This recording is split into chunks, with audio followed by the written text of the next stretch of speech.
BruCast is back, baby. This BruCast episode is brought to you by the BruCast Store. Explore a store filled with awesome goodies from hoodies to t-shirts to mugs. We've got you covered. Stay in style with BruCast. Embrace the shock, set the trend. Visit now bru-cast.com/store. Link below.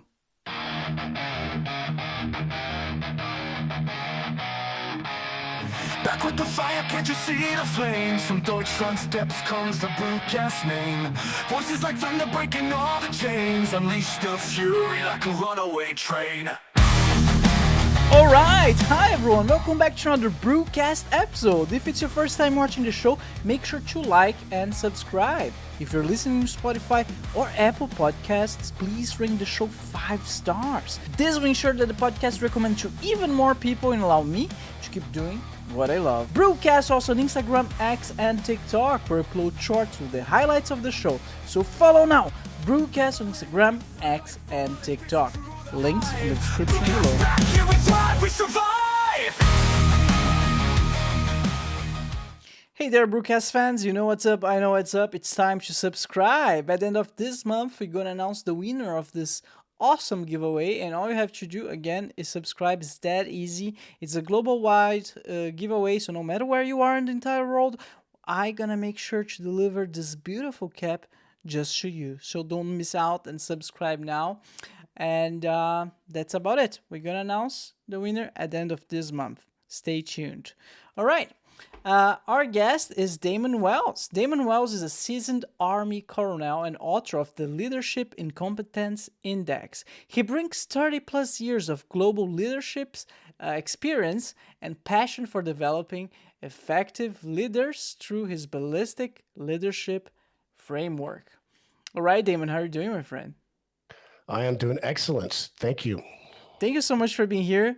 It's the first time I have a U.S. colonel on the show. That's a first, so I'm excited. Me too. All right, so I want to get this out of the way as soon as I can. You work for the Army. Do you know anything about aliens? Do I know any aliens? I need to ask. I'm afraid not. Yeah, you got me on that one. All right. So we got that out of the way. Man, that's so cool. So you work for the military, but you're stationary in Stuttgart, in Germany, right? That's right. Stuttgart. So what's happening while you're there? So the U.S. military has various commands that roughly oversee chunks of the globe. So the one I'm in is Africa Command. So generally responsible for Africa. It's in Germany, just because it's a better location to have a U.S. command than within the continent of Africa. So that's really it. So we look at Africa every day. Really? So how would be like a regular day for you? You come into the office? It's an office? Yeah, it's an office. All right. Yeah. And So Mhm. So I'm the deputy chief of staff, right, for Africa Command, AFRICOM. So none of my days are the same. In the chief of staff role, it's kind of overseeing the staff, making sure that whatever is important right now is getting done.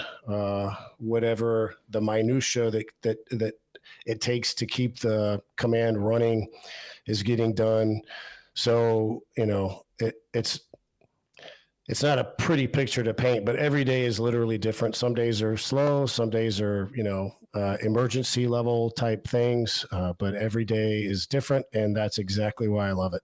yeah, I can see why. I mean, if you have a day-to-day job that's all the times the same, is like can get boring real quick. Mhm. Yeah, and if Yeah. you work for the army, as at least for me, from an outsider, I can imagine how excited it can be. I saw in your profile that that you went to Afghanistan, you went to Iraq. Like you have a long career. So could you tell us a little bit more about it? Sure. I'll just start from the beginning. So I Please. enlisted in 1995, a while back, so 30 years ago, which when I say it out loud, makes me feel really old. But so I've been to many different installations throughout the U.S. I've deployed to Iraq twice. I've deployed to Afghanistan once. In my role, I've spent some time up in the Baltics, which I really liked. I've been to Korea, of course, Germany. Spent some time in Kuwait. So you get out and see a lot of new, interesting places and meet people in the Army. I see. And so throughout those 30 years, you've been always moving between countries.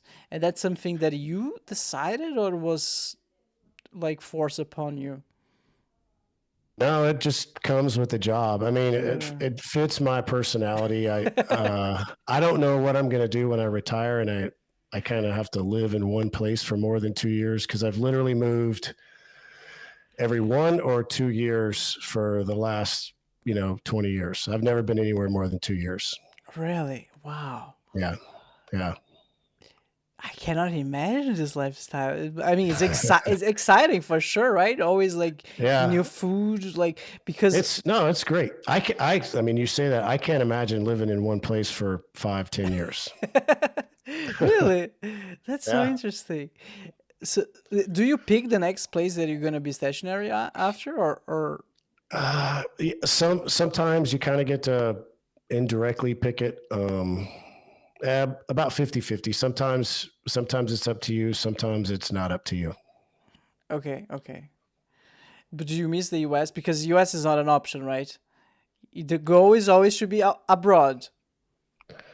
No, not really. The US is definitely an option. The overseas tours are not like few and far between, but they're much more rare. There's more service members in the continental United States than outside. Really? Wow. I didn't know that. Yeah. So Germany's great, but I do miss like things like parking lots and hamburgers and tacos and things like that. Oh man, You know what I'm talking about. yeah, of course. I've been to the US, I think 2 or 3 times, and the food is like definitely one of the most memorable things. I love it. Uh-huh. I have this goal in mind, just to rent like this minivan and cross the US for a whole month, just eating food and getting fat. One day. Yeah, you should do that. Man, let me ask you. So today it's first day of the new President Trump into office, right? That's right. Does this change a lot for the military? Potentially. I mean, so yeah. I mean, I don't want to talk politics because I'm in the military. I'm really not allowed to talk too much about it. But what I will say is, there's the language that President Trump and his new cabinet picks are using probably indicates some pretty significant changes for the military soon. For example, there's Pete Hegseth has said that there's one of the many things he said, but there's too many 4-star generals. There's too many generals writ large. So they're looking at getting rid of quite a few generals here in the near future. So I know a few of them are nervous because they didn't really say, where are they that they're extra or superfluous. So there's quite a few that are wondering if they're getting ready to get chopped. I can't imagine. It's just one guy gets in power one day. Oh, we might cut your job. We might be jobless. That must be scary. And I assume it has something to do with Dodge, like the thing from Elon Musk, because it's all about costs at the end of the day, right? Yeah, kinda. It's not directly related to Doge, but it's the component of inefficiency and bloated bureaucracy. It's just if bureaucracies tend to always grow and never shrink. So eventually they're just going to be too big, and being too big makes you too inefficient. So somebody's got to come in and scale it back down and sort of reset the common sense meter. So would you agree that needs to be done? I don't think it's a terrible idea. No. Okay, interesting. I was not expecting that because I mean we were in the military, so the more the better. But because the military in the U.S. is the biggest military in the world. Like how they like when it comes to everything, I would say Yeah, there's. Mhm. it's not the biggest, No. but it's big. It's an interesting point because I've been so many places. I'll just answer your question. Then I have a sort of another point, but scaling back in certain areas can make it more efficient. Or if you scale back in certain areas, for example, if you cut some 4-star generals, that's a significant chunk of money that goes to those guys. You can maybe add something on the bottom end, or are we leveraging contracts for things like weapon systems the best? So there's room to clean it up, get rid of some of the what some would call the military industrial complex, where it's just this big loop of, we're giving money to overpaying contractors for weapon systems and things like that. So it's probably a good chance to sort of have a reset, take a look at where all the, $900 billion that the Department of Defense gets. Just take another look at that and see, are we spending this money the correct way to get the best war fighters at the end of the day? And then my second point was, when you're in the U.S., you hear the U.S. is, the biggest, the best military, and you just sort of take it for granted. Yeah, that's what we say because we're all Americans. Fine. But then you go to other countries. Like I said, I was in the Baltics. I've been in Europe, and not that the militaries are different, but they're much smaller, right? So that plays a huge role in your combat efficacy, as far as how many systems you can employ on the battlefield, how many complementary systems you can employ at the same time, and over how vast an area. So things like that make a difference. And it wasn't until I was up in the Baltics, and their armies are tiny. Like the forces at Fort Cavazos in Texas are bigger, much bigger than the entire Estonian army, for example. Not that there's anything wrong with Estonia. They just have it's a small country. They have a small army. But you really get to see the differences between America's army and, small European countries' army. Again, not denigrating anyone. There is just a difference that you don't realize till you go see it. Yeah, I mean, at the end of the day, like it's just because of the size, as you said, right? The States is such a big Yeah, country. Like you have more manpower, basically. that's right. Yeah, yeah. Um, Damon, I think there's no better person to ask but you. Like, what your opinion on the fact that so much money has been sent to Ukraine? Ooh, that's a tricky one. Let Really? me just say it like this to be politically correct about it. It's a lot of money that probably could have gone to better use somewhere domestically for the U.S., but I can't really say because I don't know I don't understand what the strategic value that our senior leaders are placing on the Ukraine war, if that makes sense.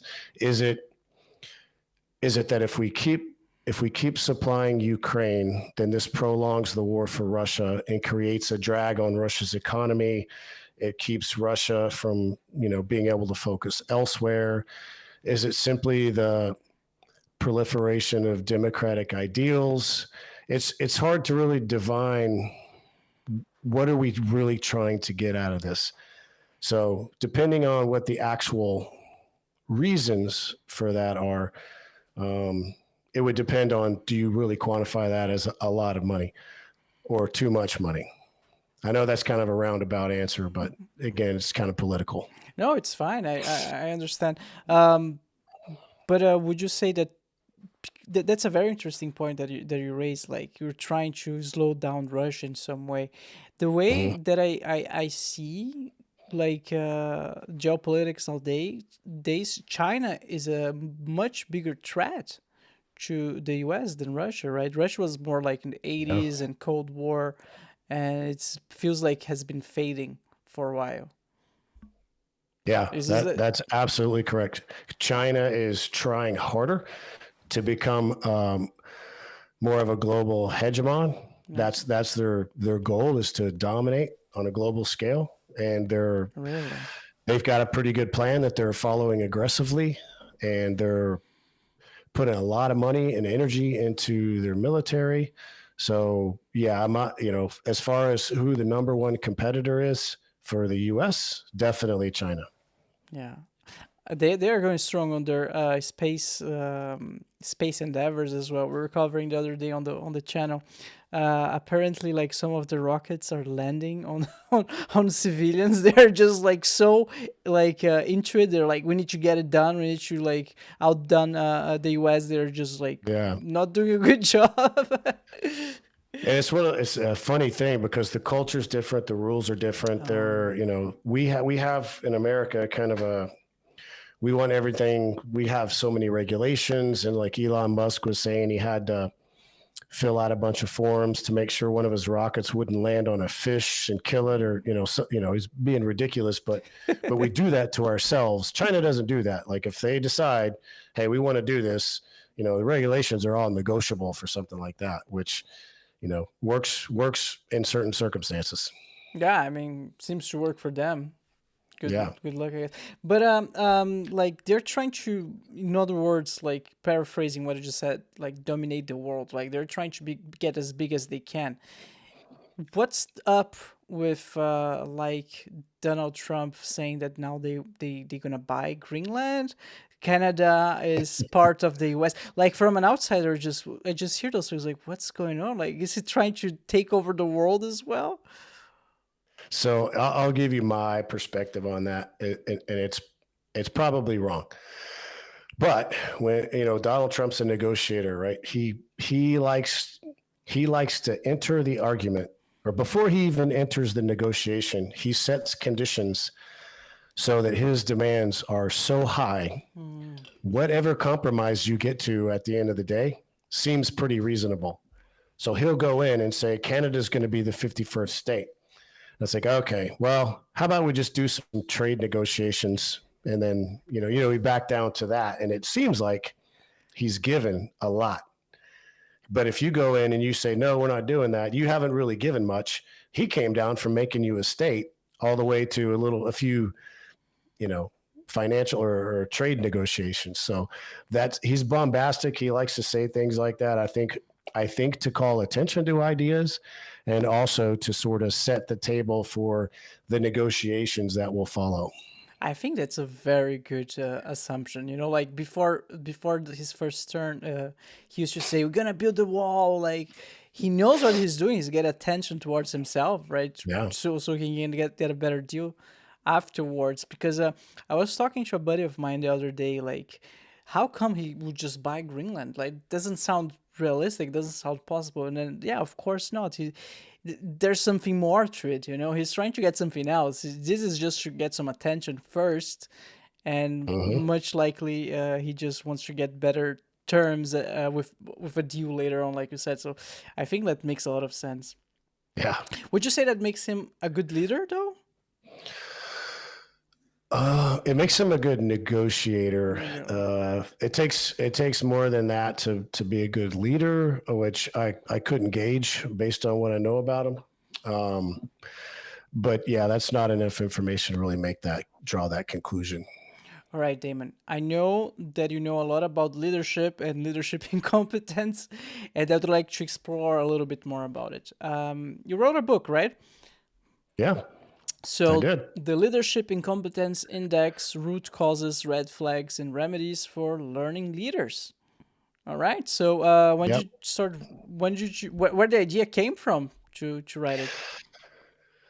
Yeah. So I am passionate about leadership, so I read about it all the time. I think about it all the time. I study it. I look up, research journals to kind of figure out what is it like? How are people doing it? And then I kind of noticed, if you're looking for, give me the X number of rules that leaders should follow, or the X number of traits that leaders should have, there's literally an inexhaustible list of do these 5 things, do these 12 things, have these characteristics in your personality. it's not real hard to find those things, which kind of got me to the point where I was like, well, those are literally just things that good people are, that normal people that we want to be around have all those characteristics. They don't mean anything. So I started studying a little more. And what I noticed was that it's much rarer to acknowledge the promulgation of things like incompetence in leadership. In other words, we would never give you a list of things to make you an incompetent leader. I don't want to say never. It's rare that we see that. So I started thinking about, instead of, well, we need a Facebook group for strong leaders, because that's what they all imply, all the social media groups and all that. You can join them and basically see memes all day about cute little quotes about how to be a great leader. I wanted to take it the opposite way and create a society for incompetent leaders, because that's what at least half of the population is, right? If it's a bell curve and excellent leaders are on the right and very, very bad leaders are on the left, the most of us are in the middle of that bell curve, and half of us are on the right and half of us are on the left. So we all have some form of incompetence. I think that's 100% true. We can't all be great leaders. It doesn't work like that. So having had that realization, I thought it would be kind of interesting to make a list of archetypes, incompetence archetypes, that most people will recognize in themselves and certainly in other leaders.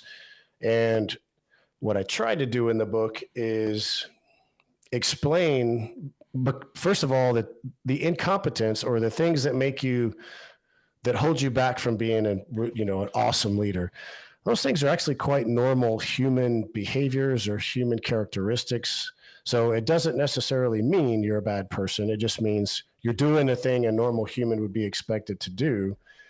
And so I take basically 11 of these archetypes, from kind of the most benign, the one that's going to cause the least amount of trouble, all the way to things like a psychopathic leader that isn't incompetent, but it has bad intentions for the business at the expense of their own sort of well-being or their own success.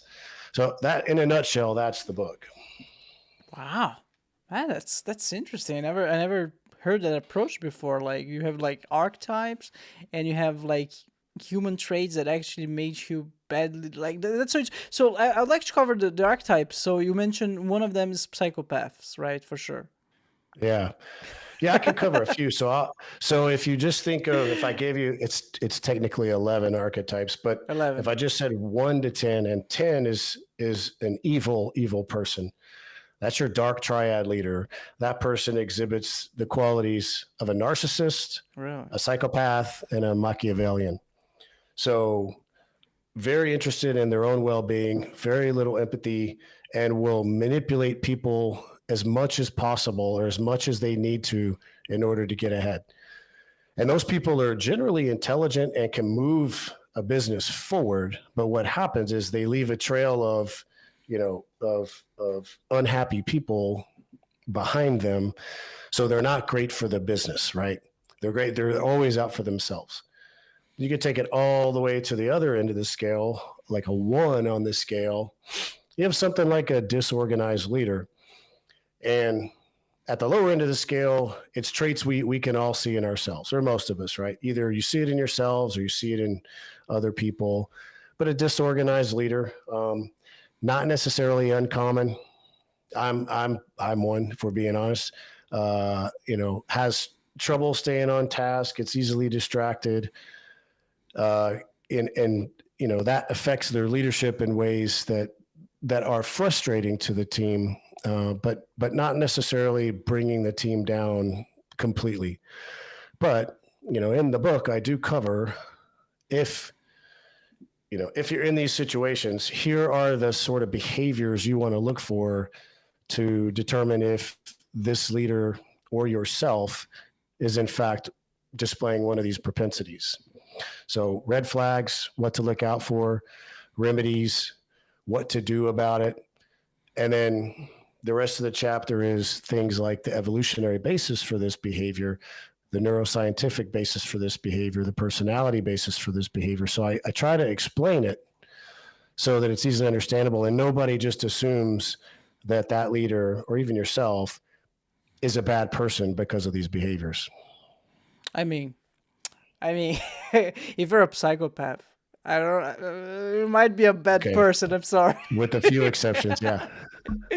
So, gosh, that's strange. So let's say you are on the number one of the scale, right? You're not necessarily a bad person, but you're not also necessarily an amazing leader. What things you might do in order to improve, or things that you might not be doing that could benefit you? Yeah, so if you're down on the bottom of that scale, you're the disorganized leader. Disorganized. Yeah. And again, I can speak from experience on this one because I'm a little bit disorganized. I'm kind of ADHD a little bit. So what you do is you first, the important thing to do as a leader is understand yourself. So it's way more important that you understand your own incompetencies, even if they're small, before you try to understand somebody else's, right? Because that's the tendency is for us to be able to see those things in other people, but not see them in ourselves. So understanding yourself is really important. And that's, you can do personality assessments. There's a ton of leadership assessments you can take.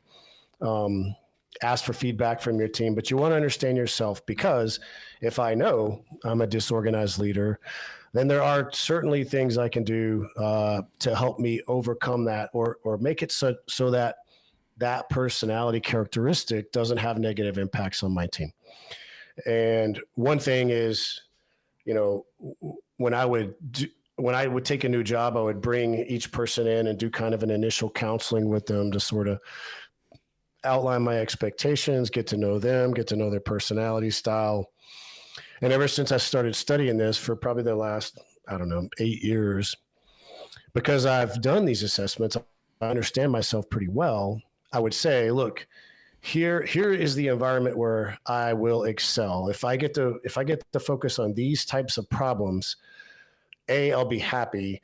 B, I'll put more energy into it. And C, I'm actually pretty good at it. So we will all excel by virtue of my problems being limited to this. And that's fair in the Army construct, because as a commander, you can't solve every problem in the organization, and you get to focus on the big sort of up and out problems. But what I would also do is say, these are the situations in which I'm not all that effective. So if I'm good at creative, seeing the problem that nobody sees, coming up with unique solutions. I'm not good when you say, hey, your job is to follow this checklist all day and do these routine tasks and fill out these spreadsheets. I'm terrible at that.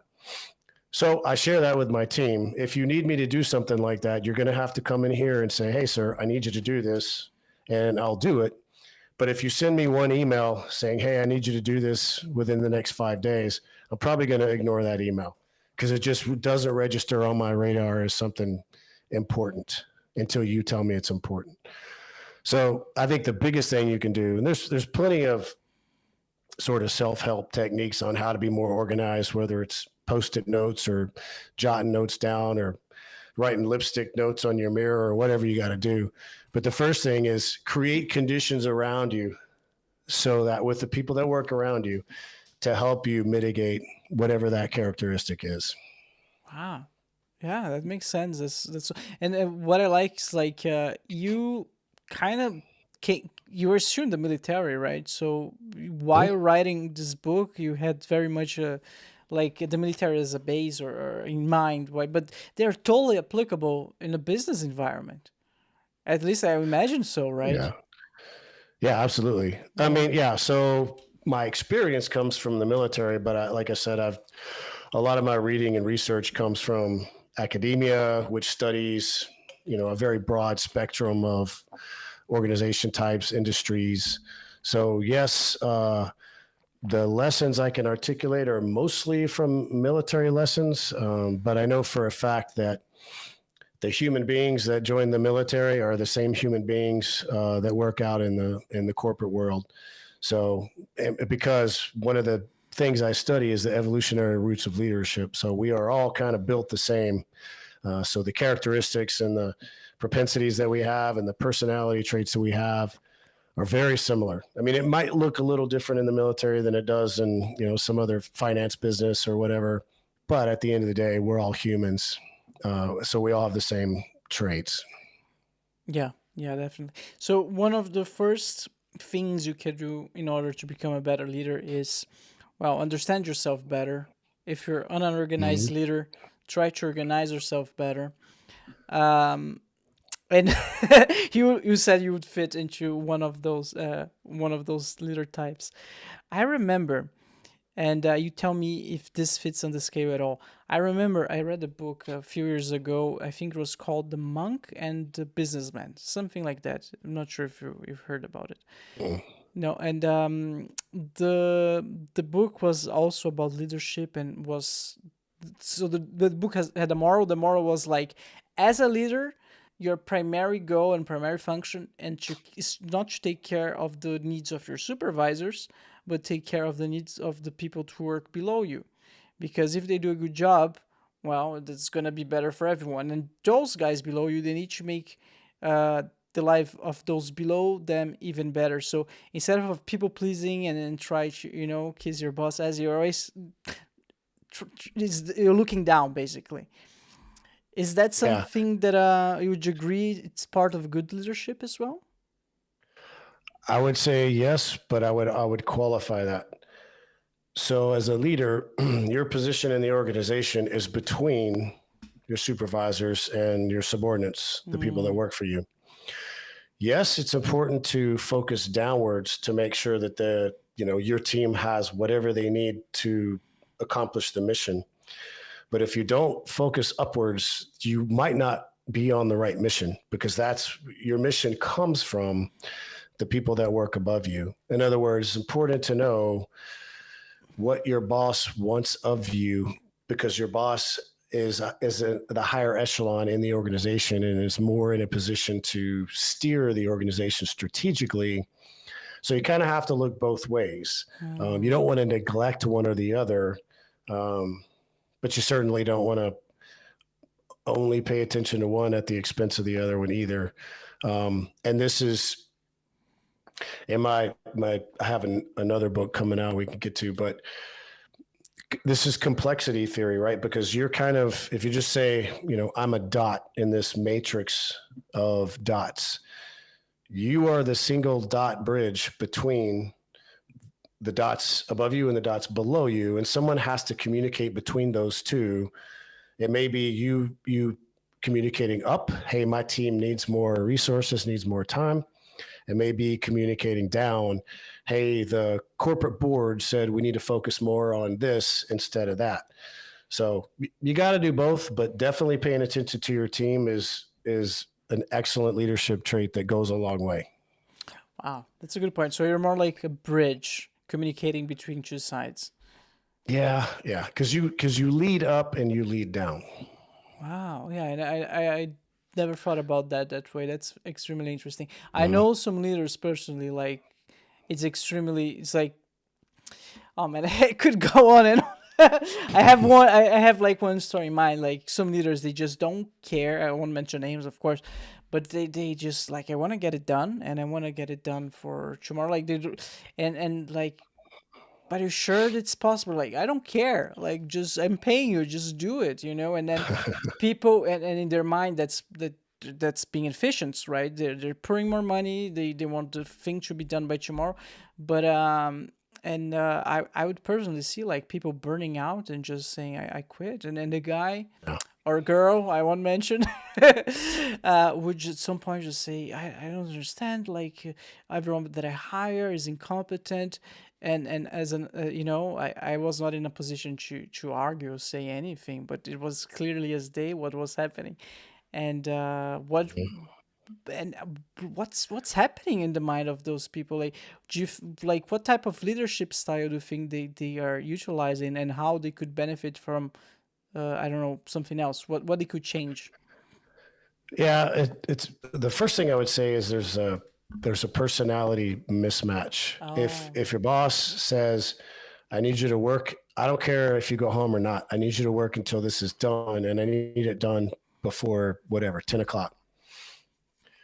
in your boss's mind, if your boss has certain personality characteristics, if they're high in conscientiousness and high in industriousness, that seems like a very normal request. That's something that if you requested that of them, I'm guessing. But if they're very high in industriousness and conscientiousness, they wouldn't balk at, I'm going to work until this task is done, because that's how their brain is wired. For someone who has, the opposite personality characteristics, that seems like a very unreasonable thing to say. If I'm low in conscientiousness and low in industriousness, I would rather, let's just spread this thing out over 4 or 5 days. That seems like a reasonable thing to do.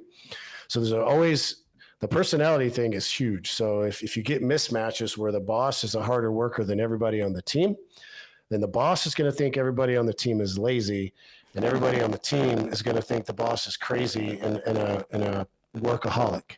And it's not, and neither one of those is really true, because everybody's got their own unique personality. They're just doing what comes natural to them, right? Damon, you have a robot voice. I'm sorry, my friend. Oh, man. Hey, guys, we're going to go in a break and come back in a second. 1 second.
And we are back, everyone. No more robot voice. Yay. So, what are we talking about, Damon? We're talking about how we can improve a certain type of leadership without, someone who has high how do you say again? Take it away, man. Industriousness. So the personality mismatches. Personality mismatch. So, what are those personality traits? How many are them? Are they? Okay, so I go, there's multiple ways to measure personality, but I go off the 5-factor personality model. And it is in the book. It is in the Leadership Incompetence Index, but 5-factor is openness, conscientiousness, extroversion, agreeableness, and neuroticism. So there's really 5 traits. Damn. You can take a test in order to determine how much you have of. Oh, yeah. Have you done that? Absolutely. Yeah? Absolutely. What are yours? So it's kind of funny, because all the research will tell you that the 2 traits that are most strongly correlated with success in the military are extroversion and conscientiousness, and I'm actually low in both of those. So you're just telling straight here to everyone, you're a bad leader. What? My personality traits don't match. Oh, okay. Yeah. So let's talk about conscientiousness, right? You can see that one there. Tendency to be organized, dependable, very task focused. Someone who's very, very conscientious. If you give them a task, they will not go home. They will not sleep until they finish that task. They have to get the task done. And that's, one of the things we like to, in the military, everybody's got to go home at 5. It's Friday. You have to go home, kicking people out. If you kick one of these people out, they're going to be stressed out all weekend thinking about that task that they didn't finish, that if they just worked 1 more hour, they could have finished this task. You're going to ruin their weekend because you didn't let them finish that task. I know that sounds crazy, but that's why understanding people's personalities is important. I see. I had this, man. Gosh, during COVID, we were all working from home, right? And for me, for some reason, I just couldn't stop working. It was like 6 p.m. I was like, I can do one more task. I can like, there's no distractions. I can always work a little bit more. A colleague of mine, he gave me a hack. She said, Bruno, like put an alarm, and at, I don't know, 5, 6 p.m. just cover your desk with like a blanket or a sheet, you know. So and it worked, because then you create like a boundary, kind of fake boundary between you and work. That's right. Yeah. And it would help a little bit. So I definitely high on Conscientiousness. consciousness. If Yeah. there's no barrier, yeah, it's funny how that works. I'm kind of the same way. Really? Because I do write and all that. It's just easy to pop in I'll quit after about 30 minutes, but I'm in and out all day. All right, so I need to get that right. One second. Conscientiousness and extroversion. So those are the most important ones. Not important ones, but those are the most common ones around on leaders that we find. Yeah. So the most, no, not conscientiousness, extroversion. Yeah, you're right. Conscientiousness, I had them backwards, and extroversion. So those are the most highly correlated with leadership success in the military. In other words, being very organized, being able to stay on a task and get the task done. Like clearly you can see why that's important. And then extroversion. Extroversion is associated with good leadership in most circumstances, because your ability to start conversations and be outgoing makes you appear to be a leader. Even if you're not a leader, if you're very extroverted, you come across like a leader because you engage people very easily. I see. Whereas an introvert will not, right? Yeah. Yeah, that totally makes sense. You need to be like approachable. If people don't want to come talk to you, how are you going to lead them? You know, and that's why I would say, like, the more I look at them, I feel like they're all a little bit important. Like, let's take agreeableness, for example. People need to trust you. If they don't trust you, why they would come to you, right? So I feel like neuroticism, I know maybe that's not that good, but you need to worry about your work in a certain degree in order to care about it. So I feel like they're definitely all a little bit welcome, right? Yeah. So agreeableness is one I always like to talk about because it's easy to understand. If you're very high in agreeableness, and you know people like this, you don't want to be the one making the decision in a group of, it could be just 2 people or in a group. You don't want to be the one making decision. You are happy doing whatever the other person wants to do, which can be frustrating if you have 2 people like that and they say, I don't care. What do you want to do? Well, I'll do anything. What do you want to do? And it just keep going back and forth like that. So in that dyad of 2 people, it's helpful if one is a little disagreeable and one is agreeable, because the agreeable one will just do what the other one wants to do. And the one that's low in agreeableness will be able to point out, because if you're very low in agreeableness, you don't care anything about what other people want to do. You want to do what you want to do, and that's what you're going to do. And if they don't want to do it with you, then you'll just do it by yourself. So you can see, if you have a group of all agreeable or all disagreeable, like that's not going to work. You have to have a mix of personalities. So that mismatch for this one is actually important. You don't want to have a planning team that nobody will make a decision. It's not very helpful. You certainly don't want one where nobody will take another person's idea. Yeah, we all have been in like groups like that at school, at university. I'm sure, and it's funny how this can be applied to couples therapy as well, right? I can totally see that between you. That's me and my wife. She's high in agreeableness. Really? She's just wants, and I'm not. I'm like in the middle, but I have to pretend to want.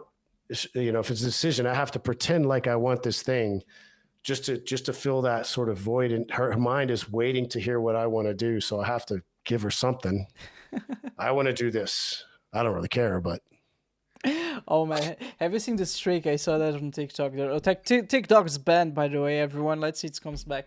But I saw the other day that there's this trick that you can use with your partner. It's very easy. Like if you have like this partner that you always ask to, like, where do you want to go?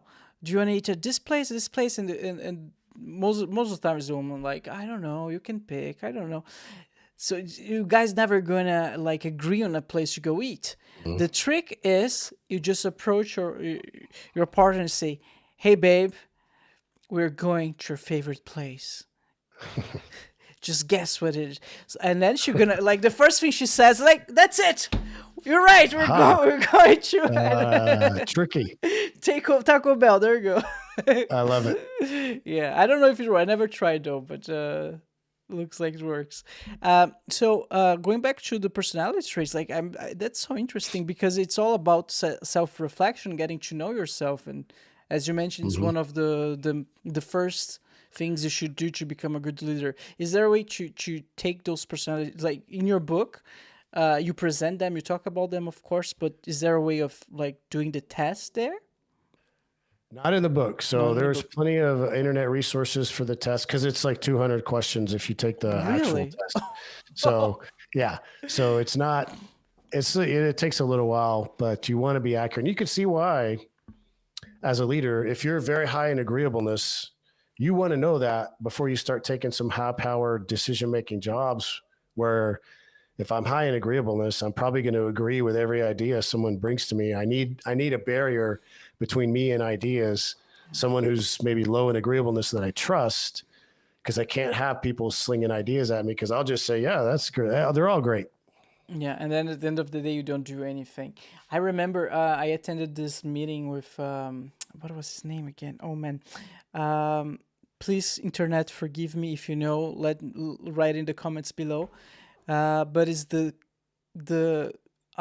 concept designer behind many amazing movies such as Blade Runner, the new one, 2077, Death, Love, and Robots from Netflix. Like he's the concept designer behind all of those IPs. And why I'm bringing this up is because I attended one of his talks, and he kind of had to be a leader of the design team. He had to have all of those artists below him agree and align under the same vision. So what he did was very smart, in my opinion. He showed us an episode of The Simpsons. And in this episode of The Simpsons, Homer tries to build a car. And apparently he takes ideas from everyone. Oh, just put like wings, and then put like a rocket launcher, and put like, I don't know, siren, like a helicopter siren. At the end of the day, it was like a shitty, horrible car that you could not sell that thing because you just took ideas from everywhere and it's just useless. But, and the thing is, if you are in a creative project and you do that, well, you're not gonna sell your product, but B, which is very good, everyone feel like they had an input, so it's kind of misleading in a way. You're like, okay, everyone come here, give me your input, tell me what you think, and they all gonna come with like some crazy ideas, but you do the filtering part. You take the ones you think make sense and align in a coherent manner. But the important part is like that you allowed them to do that. And I thought that was like mind blowing. Yeah, of course, you're like including people. It's amazing. Like you're not necessarily gonna take their ideas in, but you're like hearing them. Yeah, and you want to let them have their initial idea and then socialize it with a few people, and then that idea will only get better. It'll get more refined. It'll go from a silly little helicopter wing to a giant 747 wing, or for the Simpsons car.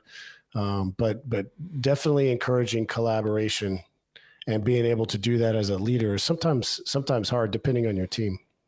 Yeah, I can imagine. Yeah, every team is different, right? I worked in a couple of companies so far, and like, gosh, every project is different, every company is different because everyone's different. Like it's all about people at the end of the day, right? Yeah. Well, not only that, like everybody's different. Like to interact with me and you, I'm different than you, right? But I'm not only different than you, generally, I'm different than me. I might be different than me today, tomorrow, depending on how much sleep did I get, did I miss a meal, had a stressful something or other happened in my life. Could be 100 things. Could be traffic on the way to work. Like you're not even the same person every day. So as a leader, you have to learn how to sort of even that out, and you have to understand, how do I want to present myself as a leader to my team? And do that deliberately, because what you don't want to do is you want them to be able to figure your personality out, because they'll interact with you easier if they understand how to interact with you. If you're very grumpy one day and very happy the next day, and you don't want to talk to anybody the next day, that makes it harder for them to interact with you in a positive way and get the most out of the team. So that's an interesting thing to think about too. What's your views on Steve Jobs? Shift jobs.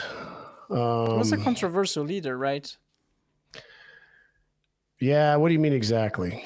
I know a lot of people praise him for being like this visionary, and a lot of people hate him for being an asshole and unsupportable and impossible Okay. to work with. And Yeah. I just thought about him because you mentioned that leaders need to decide how they present themselves. And remember that Steve Jobs, he once made this decision to always wear the same clothes forever, and might be aligned with a leadership decision. I don't know.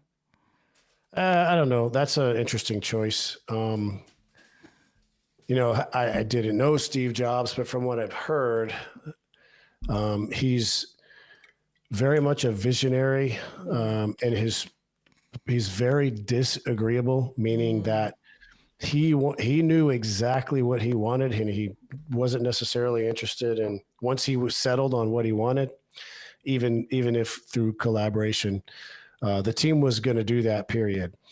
And if you couldn't do it, then you were going to be fired and somebody else was going to come in and do it. And we were going to stick to the deadlines, and I'm going to be very demanding and get what I want out of this team. So the question is, was building the product, these revolutionary products, at the end of the day, did the cost of creating what you could call dysfunctional teams outweigh the cost of building these revolutionary products? Does that make sense? Like you could go either way. Like, it was worth it to mistreat my team because look at this awesome product we built. You could also say, you probably could have got the same damn product and still been nice to your team. So it's a sort of a false dichotomy that's even a choice. I guess that's how I would characterize that with the limited knowledge that I have. Damn, that's impressive. I'm not sure if you watched the movie, but that's basically what they say there. Oh, really? Yeah. There's this very dramatic scene that he's kind of being an asshole about like something, and one of the co-founders just reply to him like very harshly, like, "Dude, you can build nice products and be nice to people at the same time. It's not one or the other." And then there's silence in the room because it's true, Yeah. Yeah. Yeah. Again, personality. Some people are, they're just like that. Yeah. Doesn't mean they don't know what they're doing, but just the same drive, but the ability to be more social and more positive with employees. You never know. Damon, yeah, you got me very curious. You said you have a new book in the works. Yeah. So I just finished massive editing part of this. So I just got the copy back. So now I got to format it for Kindle, and I can talk you through it if you're interested, my friend. Of course. Yeah. So this book is called "You Don't Know Shit About Leadership."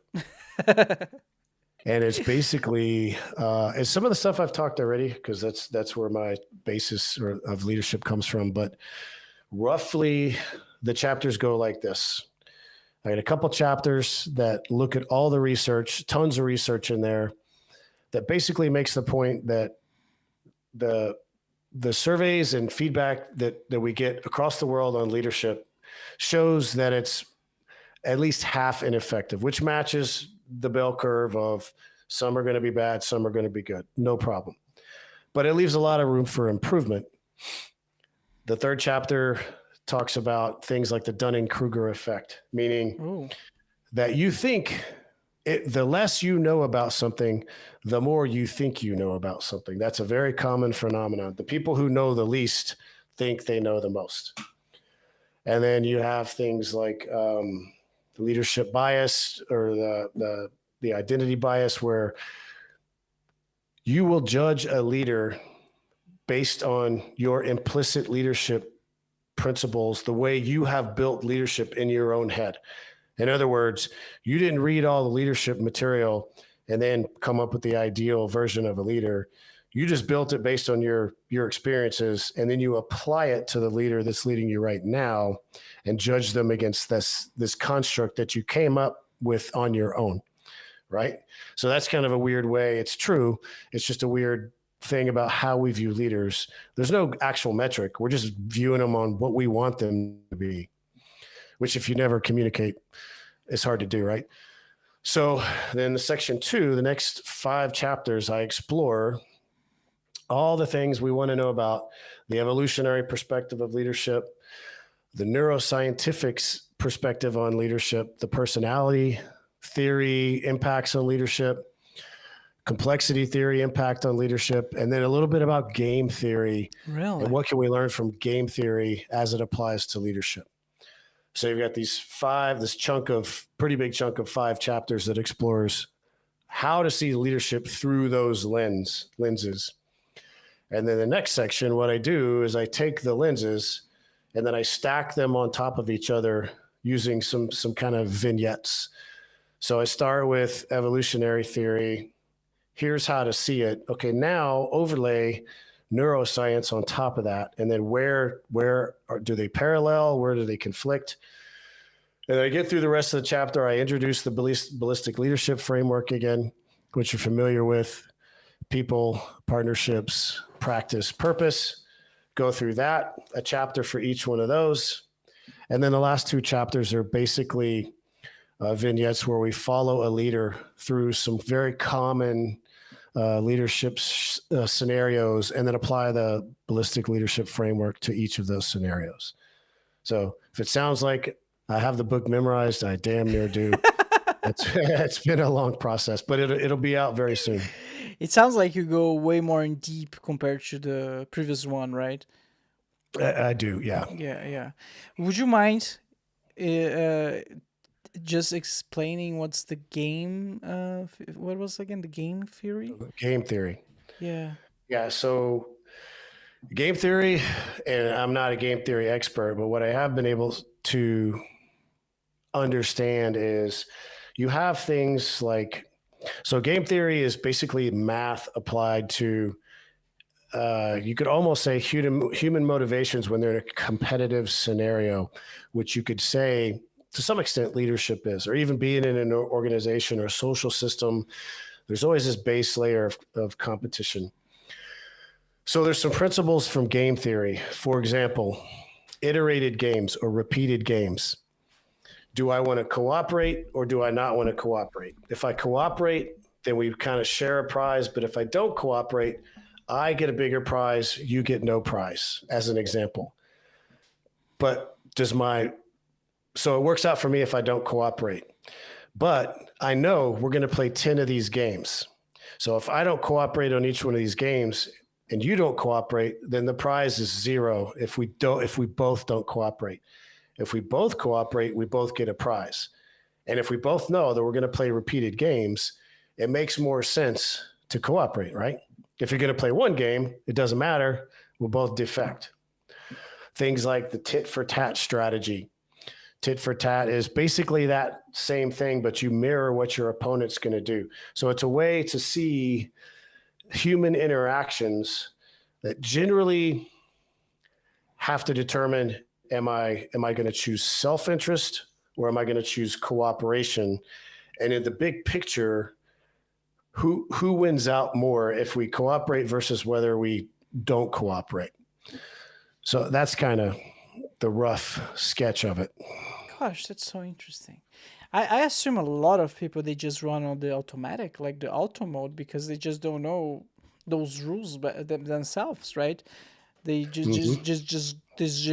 go with they know, and they might be playing as like a single player when it's actually more advantageous to be playing the multiplayer game, but they just don't. I see it all the time. Yeah, that's so Yeah, interesting. the way people interact I try to always, until you give me a reason to interact harshly with you, I'll always be friendly and cooperative, because I know in a week I'm going to have to interact with you again. And I don't, you know what I mean? I don't want to have to fight every time I see you. Yeah. Damon, that's amazing, man. That's really an amazing work. It's so interesting, and I'm glad to have had you on the show. Thank you so much. I'm glad to be here. Thanks. Do you have any final remarks? Anything else that you'd like to throw out there before you say goodbye? So you could come see me. My website, summaryleadership.com. I'm on X, SUM Leadership. What else? Oh. And then get the 2 books, Leadership Incompetence Index, and You Don't Know Shit About Leadership. Amazing. Thanks so much, man. It was a pleasure. Thank you so much. Take care. Take care. All right, everyone. You know what's up. It's time to subscribe. Don't forget, and you might win this awesome cap. We're going to announce the winners at the end of this month. Take care, everyone. Bye-bye. Thank you so much for hanging out with us today. If it's your first time watching the show, make sure to like and subscribe. If you're listening on Spotify or Apple Podcasts, please rank the show 5 stars. This will ensure that the podcast is recommended to even more people and allow me to keep doing what I love. Check out now the BruCast store, Explore store, filled with awesome goodies from hoodies to t-shirts to mugs. We've got you covered. Stay in style with BruCast. Embrace the shock, set the trend. Buy now at brew-cast.com/store. Again, that's brew-cast.com/store. Link on the description below. Be a BruCast model and get free stuff. We'd love to see how you and your loved ones enjoy BruCast. Snap a picture of yourself, your family, your friends, or even your pets wearing BruCast merch, or watching an episode of the show, and send it to us and become part of BruCast. We will feature you and your pictures at the end of every episode, just like the ones you're seeing on the screen right now. You can upload your pictures at brew-cast.com/contact or tag us on social media. Alright everyone, it has been a pleasure. Thank you so much and see you next time.